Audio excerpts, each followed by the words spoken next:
2026 में यूरोप की 5 ऐसी कंट्रीज़ हैं जो कि वर्क परमिट देती हैं और इनका वर्क परमिट बनिस्बत दूसरी यूरोपियन कंट्रियों के बहुत ज़्यादा इजी होता है लेना।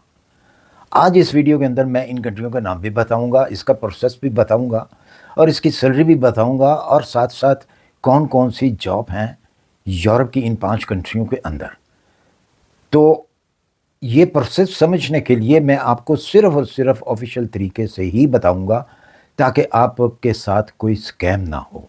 वर्क वीज़ा डायरेक्ट कभी नहीं मिलता जब तक आपके पास जॉब ऑफ़र नहीं होगी। सबसे पहले आपको जॉब ऑफ़र लेनी पड़ती है, उसके बाद एम्प्लॉयर जो है वो आपके लिए वर्क परमिट जो है वो अप्लाई करती है। अस्सलाम वालेकुम, सबको प्यार भरा सलाम। आप देख रहे हैं यूरोप वीज़ा न्यूज़ और मैं हूँ शाहिद सदीकी। आप भी क्या परेशान हैं?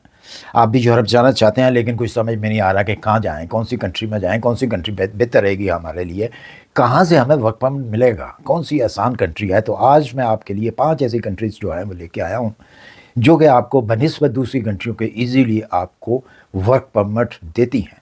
इस वीडियो के अंदर मैं आज आपको इसकी सारी बातें बताऊंगा, कहाँ कहाँ के ऊपर आप जॉब ले सकते हैं और साथ में मैं स्टार्ट में ही बता देता हूँ आपको कि इसकी ओरिजिनल जो वेबसाइट्स हैं, जो ऑफिशियल वेबसाइट हैं, वो भी आपको जो है डिस्क्रिप्शन के अंदर मिल जाएंगी।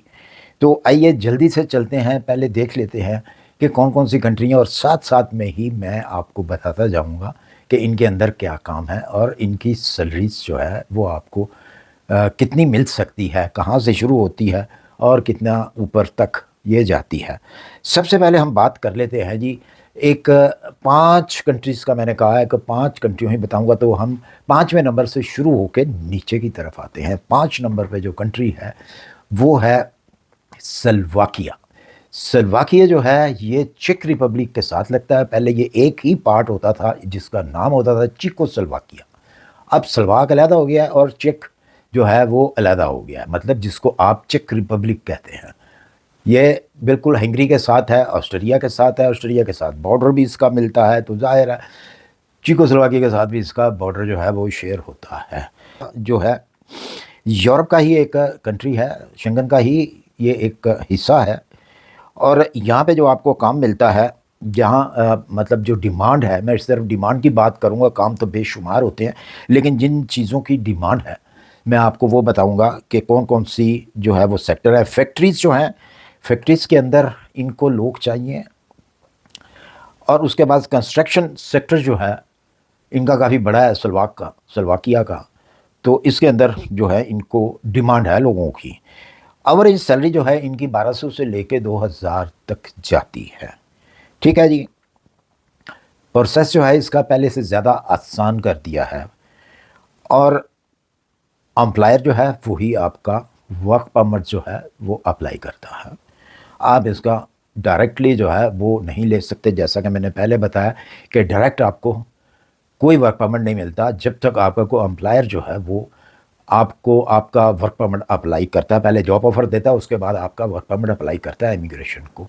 ये मैं बात इसलिए कर रहा हूँ कि बहुत सारे नए लोग जो हैं, यंग जनरेशन जो है, उनको शौक़ तो है यूरोप जाने का लेकिन उनको तौर तरीके नहीं पता कि किस तरीके से हमने वर्क परमिट लेना है। तो ये उनके लिए अल्फाज हैं कि सबसे पहले आपने जॉब ऑफ़र लेनी है, जॉब ऑफ़र के बाद जो है आपका एम्प्लॉयर जो है वो अप्लाई करता है, फिर वो आगे चलता है सिस्टम जो है। अच्छा जी, अब हम चौथे नंबर पे आते हैं। चौथे नंबर पे जो कंट्री है जो आपको इजी वर्क परमिट दे देती है, लेकिन बात वही आती है कि आपने अप्लाई जब करना है या ऑनलाइन अप्लाई करना है और आपने ऑफिशियल वेबसाइट से जो है वो अप्लाई करना है। अगर आप इधर उधर की वेबसाइट से अप्लाई करेंगे तो वो ज़ाहिर है आप अपना टाइम ज़ाया करेंगे, फिर आप कहते हैं जी हमें तो जवाब नहीं आता। तो इसलिए जब भी अप्लाई करना है ऑफिशियल वेबसाइट से ही अप्लाई करना है। दूसरे नंबर पे जो कंट्री है वो है लिटविया। लिटविया के अंदर अब आपको कौन कौन से काम मिल सकते हैं, डिमांड क्या है, हम सिर्फ डिमांड की बात करेंगे। लॉजिस्टिक एंड वेयर हाउस, ये 2 इनकी हाई डिमांड हैं, बाकी तो और भी हैं लेकिन हमने बात की थी सिर्फ जो हाई डिमांड है। हम हाई डिमांड के अंदर जो है वो बात करेंगे। लॉजिस्टिक है और जनाब इनकी वेयर हाउस के अंदर इनकी डिमांड है। एवरेज सैलरी जो है लिटविया की 1000 से लेके 1800 तक इनकी सैलरी है। नंबर 3 पे जो कंट्री है वो है जी लिथुआनिया।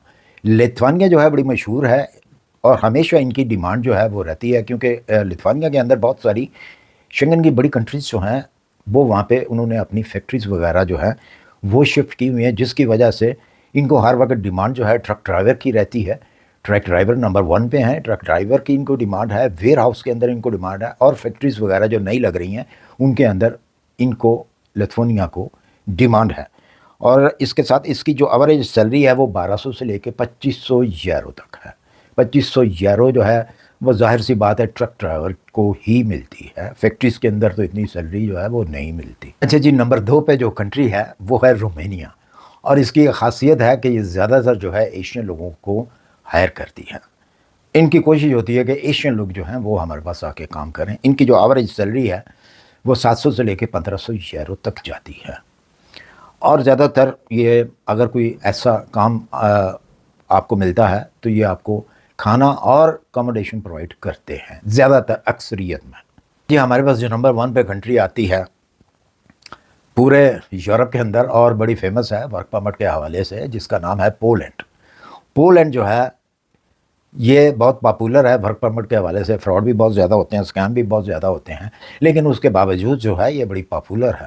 اور اس کے لیے خاص طور پہ آپ نے بہت زیادہ احتیاط کرنی ہے. اس کے اندر پولینڈ کے اندر جو ڈیمانڈ بتائی جاتی ہے وہ فیکٹریز کے اندر ہے، ویئر ہاؤس کے اندر ہے، اور ڈرائیور کے اندر ہے. اس کے ساتھ ایک اور چیز بھی تھی اس کی، کنسٹرکشن کے اندر جو ہے ان کی یہ 4 جو ہے یہ ہائی ڈیمانڈ کے اندر جو ہے پولینڈ آتا ہے. لیکن یہ ہے کہ آپ نے اسکیم سے زیادہ بچنا ہے، کیونکہ یہ کافی جو ہے وہ اس مسئلے میں کہہ لیں کہ لوگ غلط بولتے ہیں بہت زیادہ، اور لیکن یہ ہے حقیقت ہے کہ ان کو ورکر کی ضرورت ہوتی ہے، ہر ٹائم پہ ہوتی ہے. بہت بڑی کنٹری ہے یہ رقبے کے لحاظ سے بھی، اور ویسے بھی یہ کنٹری جو ہے کافی بڑی کنٹری ہے. اس کی جو ایوریج سیلری ہے وہ 1000 سے لے کے 3000 یورو تک ہے، کیونکہ ڈفرینس قسم کی اس کے اندر کیٹیگریز ہیں، اور اس کیٹیگری کے حساب سے ہی جو ہے وہ ان کی سیلری ہوتی ہے.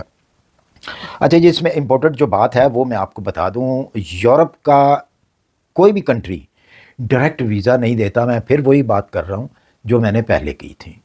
یورپ کا کوئی کنٹری بھی جو ہے وہ ڈائریکٹ آپ کو ویزا نہیں دیتا. یہ بہت سارے لوگ جو ہیں مجھے یہ سوال کرتے ہیں، جس کی وجہ سے بار بار مجھے یہ لفظ دہرانے پڑتے ہیں کہ بھائی ورک ویزا جو ہوتا ہے وہ ہمیشہ آپ کو امپلائر ہی آگے اپلائی کر کے جو ہے وہ آپ کو دلا سکتا ہے. ہر آدمی، ہر شخص جو ہے وہ آپ کو ویزا نہیں دے سکتا، کیونکہ کچھ رولز ہیں. تو اس رولز کے مطابق پہلے آپ کو جاب آفر لینی ہوتی ہے، اور جاب آفر جب آپ کو ملتی ہے تو وہی امپلائر جو آپ کو جاب آفر دیتا ہے وہی آپ کے لیے ورک پرمٹ جو ہے آگے گورنمنٹ کو، امیگریشن کو اپلائی کرتا ہے. اور اس کے بعد جو ہے جب وہ اپروول ہو جاتا ہے تو پھر وہ آپ کے پاس آتا ہے. تو آپ پھر آگے ان چیزوں کو، جو بھی آپ کے ڈاکومنٹس آپ کو سینڈ کیے ہوتے ہیں آپ کے امپلائر نے، وہ آپ نے ایک فائل بنا کے تو امبیسی سے اپائنٹمنٹ لے کے تو وہاں پہ آپ نے سبمٹ کرنا ہوتا ہے. تو یہ ہوتا ہے اس کا طریقہ کار. تو مجھے امید ہے کہ آج کی ویڈیو آپ کو پسند آئے گی. پسند آئی ہو تو اسے لائک اور سبسکرائب کیجئے، اور اپنے پیاروں کے ساتھ اس کو شیئر بھی کر دیا کریں. اور اسی کے ساتھ مجھے دیجیے اجازت. انشاءاللہ ملتے ہیں پھر کسی اچھی سی انفارمیشن کے ساتھ. اللہ حافظ.